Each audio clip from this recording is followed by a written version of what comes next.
This is a Connecting Point web exclusive. With us is Mike Quincy, automotive content specialist for Consumer Reports magazine. And we're talking the Consumer Reports Autos blog this time, Mike. And there is a report up there. You folks sent 19 secret shoppers out to 85 automobile dealerships in 4 states. The idea being to look into word you'd gotten that in many cases dealers and salespeople were directing people away from new electric vehicles. What did you find out? Well, generally we found out that a large number of dealers either didn't want to sell us an electric car or a plug-in hybrid.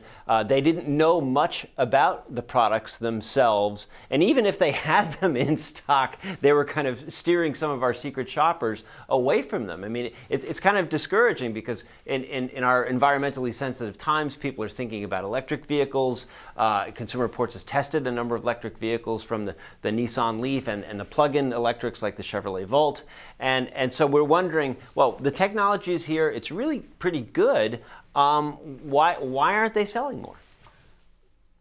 You found that a lot had to do with the sales staff knowledge about electric vehicles, that when your folks asked about tax breaks, charge up time, driving range, and more, in a lot of cases they just weren't really up on it. They really weren't up on it, and we found clear differences between some of the dealers. For example, when we went to Chevrolet, Ford, and Nissan, we found the salespeople much more knowledgeable and interested in talking about the products, which is in sharp contrast to Toyota and Honda. But the interesting parallel here is Chevrolet, Ford, and Nissan have put a lot more money into their electric and plug-in hybrids, whereas with Honda and Toyota, at least in Consumer Reports testing, their plug-ins and electrics are kind of like an afterthought. So you get a real idea of even from the top company down to the dealership level what the priorities are, and it is a bit. I mean, it's not unusual for a dealer to want to try to sell what they have in stock. So if you go to a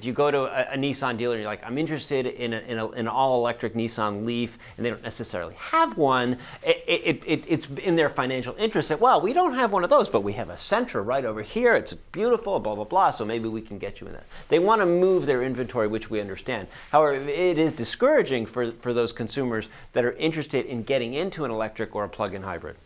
And your secret shoppers found that if they went to a dealership and they didn't have electrics available, they often got very different and conflicting answers on why that was. Right.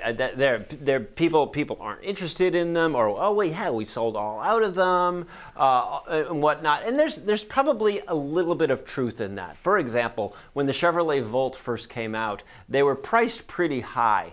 And honestly, General Motors had a lot of trouble moving them. There were just truckloads of unsold Volts for a long time. They've cut the price, they've tried to move the inventory, and it seems like when there isn't a huge gas crisis, I mean, people aren't panicking because the price of fuel goes to $5 or $6 a gallon or something like that. When the price of fuel is relatively sane, there isn't a big rush for these. But as soon as you get a price spike in gasoline, then you get a lot more interest in them. But so a lot of times the dealers are reluctant to hold a lot of stock of these cars because unless there's a crisis, people aren't clamoring for them.